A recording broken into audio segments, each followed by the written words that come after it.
இதுதான் வேறு. இப்போ சாட்சியங்களுக்கு வந்து மிரட்டல் விடுறாங்க திருப்பணத்தில் அப்படின்னு வழக்கறிஞர் சொன்னார். ஹென்றி தீபன் சார் சொன்னார்ல, அந்த மாதிரி திருப்பணம் காவல் நிலையத்தில் அழுத்தம் கொடுக்குறாங்க. அதெல்லாம் உண்மைதானா? சொல்கிறாங்க. அதுக்கு போலீஸ் பாதுகாப்புலாம் கேட்டிருக்கோம். அவங்களும் பாதுகாப்பில் இருக்காங்க. கேட்டிருக்கோம் சார்கிட்ட. ஆவின் வேலை அது வந்து 80 கிலோமீட்டர் அங்கிட்டு கொடுத்துருக்காங்க. அது வந்து டைரக்ட் கவர்மெண்ட் கிடையாது, கவர்மெண்ட் கீழே வேலை ஏஜென்சி அந்த மாதிரி ஒரு இது. அதனால் டைரக்ட் கவர்மெண்ட்டில் மதுரையில் எனக்கு ஒரு எந்த டிபார்ட்மெண்ட்டாக இருந்தாலும் சரி, இப்போ எனக்கு படித்ததுக்கு ஏற்றாப்புல வேலை இருந்தால் கொடுத்தா கொஞ்சம் நல்லாயிருக்கும். கொடுத்தா இப்போ வேணாம் சொல்லுவீங்க? இல்லை வேணான்னு சொல்லலை. அது கொஞ்சம் செட்டாக லாங்காக இருக்குது, ரொம்ப டிஸ்டன்ஸ் லாங்காக இருக்குது. அதனால் கொஞ்சம் கேட்டிருக்கேன். அவங்களும் இது பண்ணுறேன்னு சொல்லியிருக்காங்க, மாற்றி தரேன்னு சொல்லியிருக்காங்க. 5 பேர் தான் உள்ள சிறைச்சாலையில் இருக்காங்க, 5 காவலர்கள். ஆமாம். இதில் யார் யாரெல்லாம் விசாரிக்கணும் உங்களுக்கு ஏதாவது இப்போ ஏன்னா எஸ்பியெல்லாம் சொல்கிறாங்க, டிஎஸ்பிலாம் இன்னும் அரெஸ்ட் பண்ணல, வெறும் பணியை மட்டும் பிடிங்கிருக்காங்க. என்ன பண்ணணும்னு நீங்கள் நினைக்கிறீங்க? அவங்க விவகாரத்தில் உயர் அதிகாரிகள் யாருமே இல்லைன்னு சொல்கிறாங்க. அதாவது இல்லாமல் இருக்க முடியாதுல்ல. இவங்களுக்கு யாராவது உத்தரவு கண்டிப்பாக ஒரு ப்ரெஷர் கொடுத்துருப்பாங்களே, அவங்க இருப்பாங்க கண்டிப்பாக.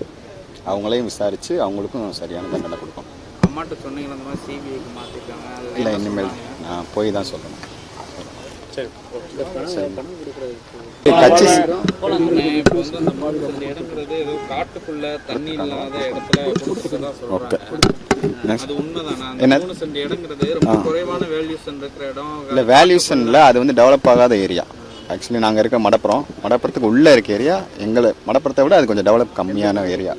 தேலி பக்கத்தில் கொடுத்துருக்காங்க. திருப்தி இல்லையா? திருப்தி இல்லை, அது யூஸ் இல்லை, கொடுத்தும் யூஸ் இல்லாத மாதிரி தான். அது இல்லாமல் இப்போ விட்னஸ்லாம் பார்த்தீங்கன்னா நிறையா மிரட்டல் வருதுன்னு சொல்கிறாங்களே, அவங்களுக்கும் நீதிமன்றம் பாதுகாப்பு தர சொல்லியிருக்காங்க.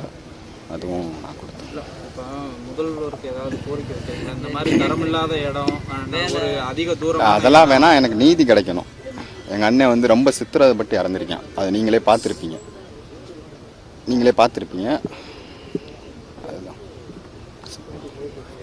வேலை மதுரைக்கு மாற்றி கேட்குறேன். மதுரைக்கு ஏதாவது துறையில் இருந்தால் இந்த சுச்சுவேஷனை நான் அம்மா மட்டும்தான் இருக்காங்க. நான் போய் வரதுக்கு ரொம்ப லாங்காக இருக்குது. மதுரைனா கொஞ்சம் கம்ஃபர்டபுளாக இருக்கும்னு ஃபீல் பண்ணுறேன். அவ்வளோதான் விஷயம். இது சம்மந்தமாக யார்ட்டையும்